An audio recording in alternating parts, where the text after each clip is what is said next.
Hello বন্ধুরা, তোমরা সবাই কেমন আছো? আশা করছি সবাই খুব ভালো আছো, আমিও ভালো আছি।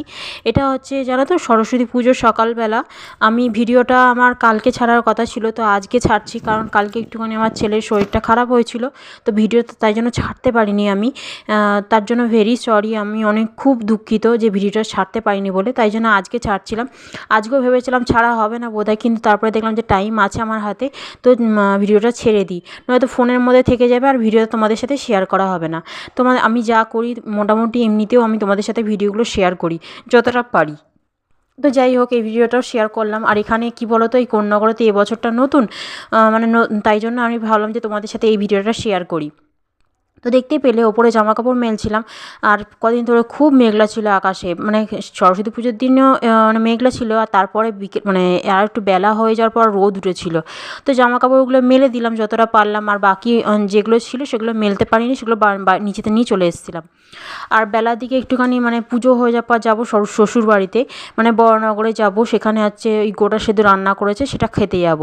তো গোটা সেদ্ধ নিয়ম করার নিয়ম হচ্ছে মোটামুটি মঙ্গলবার দিন, কারণ সরস্বতী পুজো রবিবার সকাল না দুপুর 12টা কত থেকে পড়েছিল, 55 থেকে না কত থেকে পড়েছিল, আর পরের দিন সকাল 9:30 পর্যন্ত ছিল, মানে সোমবার দিন সকাল 9:30 পর্যন্ত ছিল।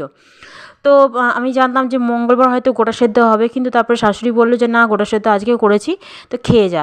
তাই জন্য একটুখানি দুপুর করে বেরিয়ে গেছিলাম। আমি সরস্বতী পুজো হয়ে যাওয়ার পরই, ষষ্ঠী তো লেগেই গেছে, তো শেষ হয়ে যাওয়ার পর মানে 9:30 মধ্যে আমি সরস্বতী পুজো শেষ করে দিয়েছিলাম।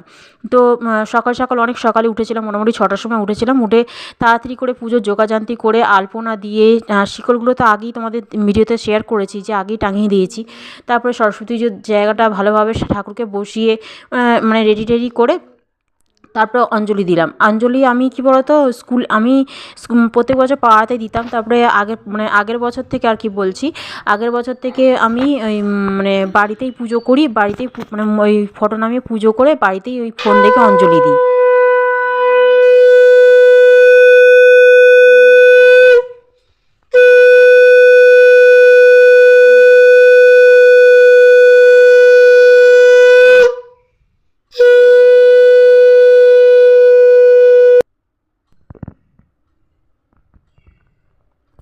শাঁখটা বাজাচ্ছিলাম, তাই জন্য তোমার মানে থেমে গেলাম, যে তোমরা শাঁখের আওয়াজটা শুনে নাও, তার জন্য আর কি থেমে গেছি আমি।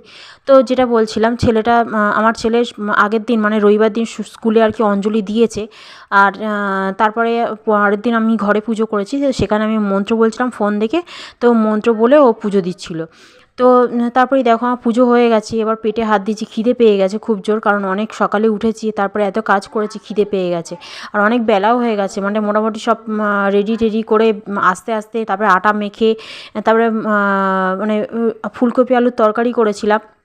আর আমার বর একটুখানি হাতে পাতে হেল্প করেছিল, কারণ একা হাতে তো পুজো আচ্চা থাকলে না তখন পেরে ওঠা যায় না, আর টাইম অনেক মানে হয়ে যায়। তো অনেক দেরি হয়ে গেছিলো, অনেক বেলাও হয়ে গেছিলো, মোটামুটি 12টার মতন বেজে গেছিলো। তো যাই হোক, তারপরে দেখো আমার আলু ফুলকপির তরকারি ওইদিকে হয়ে গেছে, আর এদিকে লুচি ভাজছিলাম। আর ফুলকো লুচি দিয়ে না ফুলকপি আলুর তরকারি খুব ভালো লাগে খেতে। আর শীতকালে তো এগুলোই ভালো লাগে, গরম পড়লে তো তখন আর ভালো লাগবে না বলো। তো যাই হোক, তারপরে দেখো আমি শাশুড়ি মানে শ্বশুরবাড়িতে একটু নিয়ে যাব, লুচি করেছি আর একটু ফুলকপির তরকারি রেখেছি, আর ওইদিকে প্রসাদগুলো টিফিন করে ভাগ করে রেখেছি। তো ওইগুলো রেডি করে তারপরে দেখো বেরিয়ে পড়লাম। ট্রেনে উঠেছি, ট্রেনে করে আমার বর দাঁড়িয়ে ছিল, আর আমি বসার জায়গা পেয়েছি, সেই জন্য তোমাদের সাথে ভিডিওটা শেয়ার করলাম আর কি। তো তারপরে দেখো ট্রেন থেকে নেমে নিজের জেলার জায়গা আর কি, মানে বরানগরে চলে আসলাম। আমি যখন বরানগর মানে কোন নগর থেকে বরানগর যখন যাই, তখন আমার ভেতর থেকে একটা ফিল আসে, জানো তো, যে আমি বরানগরে এসেছি। এটা নিশ্চয়ই তোমাদের সাথেও হয়, তোমরা যারা অন্য মানে এক জায়গায় বিয়ে হয়েছে, অন্য জায়গায় তোমরা ফ্ল্যাট কিনে আছো, তো যখন তোমরা সেই জায়গাটায় নিজের জায়গাটায় যাও, তখন তোমাদেরও নিশ্চয়ই ভেতর থেকে ফিল হয় যে আমি এই জায়গাটায় মানে এসেছি। তোমাদেরও নিশ্চয়ই হয়, আমারও সেটা হয়। তো যাই হোক, তারপরে দেখো বাড়ি ঢুকে গেলাম, বাড়ি ঢুকে আর মানে অন্যদিন বাজার আজকে লোকজন বসেছিল না সেদিনকে, তো তাই জন্য আর কি কেউ ডাকেনি। বাড়ি ঢুকে গেলাম, ঢুকে এসে তারপরে চলে আসলাম একদম দুপুরবেলা না, তখন মোটামুটি এসে একটুখানি বসে গল্প করছিলাম, গল্প হয়ে যাওয়ার পর তারপরে খেতে মোটামুটি 3টে বেজে গেছিলো। তো 3টের সময় খাওয়া দাওয়া করলাম, গোটা সেদ্ধ বাঁধাকপি আলুর তরকারি, দই, তারপরে চাটনি কুল টমেটো দিয়ে চাটনি করেছিল।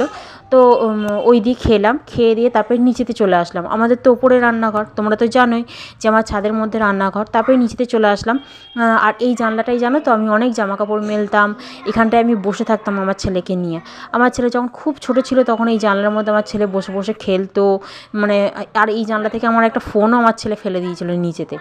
আর এদিকে দেখো বর আমাদের ঘরটাই মানে আমাদের ঘরে শুয়ে ও ফোন দেখছে। আর ও একটুখানি কী বলবো, শরীরটাও খারাপ লাগছে, কারণ অনেক সকালে উঠেছে তো, ও অত সকালে ওঠে না, তো শরীরটাও খারাপ লাগছিলো। তারপর আবার একটা জায়গা থেকে একটা জায়গায় এসেছি, তো শুয়ে রেস্ট নিচ্ছিলো। তারপরে একদম চলে আসলাম সন্ধেবেলা। আমার ছেলের নাচানাচি করছিলো, আর ননদ এসেছিলো, ননদের মেয়েও এসেছিলো। আমরা যাব, ওরাও তো মানে ওরা যাবে না তা কি হয় বলো, ও তো বাড়ির মেয়ে, সেই জন্য ও তো আগেই যাবে, তাই না? তো যাই হোক, তারপরে দেখো ননদের মেয়ের সাথে ইয়ে করছিলো, আমার ছেলে খেলছিলো, নাচ করছিলো, গান চালিয়েছিল, তাই গান চালিয়ে নাচ করছিলো। আর এদিকে দেখো আমি ছাদে ভিডিওগুলো করছিলাম। মানে ওখানে বড়নগরে কী বলো তো, একটু কোনো মানে পুজো হলেই না, সরস্বতী পুজো বলো, কালী পুজো বলো, দুর্গা পুজো বলো, ওখানে এরম লাইট দিয়ে সাজায়। আর এই লাইট সাজানোটা আমি খুব মিস করি, কারণ আমাদের বাড়িতেও সাজাতো।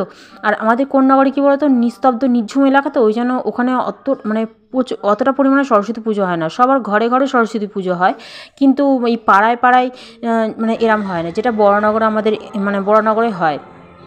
তো এরকম লাইট দিয়ে সাজিয়েছে। আর ওখানে আমাদের বড়নগরে মানে ঘন ঘন অনেক সরস্বতী পুজো হয়। মানে কেউ বাজারে করে, কেউ বা এমনি বাড়ির সামনে চাঁদা তুলে করে, মানে এরকম হয়। কিন্তু আমাদের কোন্নগরে সেটা হয় না, কোন্নগরে দু একটা হয়, সবার বাড়িতে বাড়িতে বাড়ির ভেতরেই হয়। তারপরে দেখো ঠাকুর দেখছিলাম, ঠাকুর দেখতে দেখতে এই যে এই ছবিগুলো তোমাদের সাথে শেয়ার করলাম। আর এই যে এই ভিডিওটা দেখছো, এই যে একটা পুরনো বাড়ি মতন করেছে, মানে কি বলবো, পুরনো দিনের জানলা এগুলো করেছে, রাজবাড়ির মতন আর কি।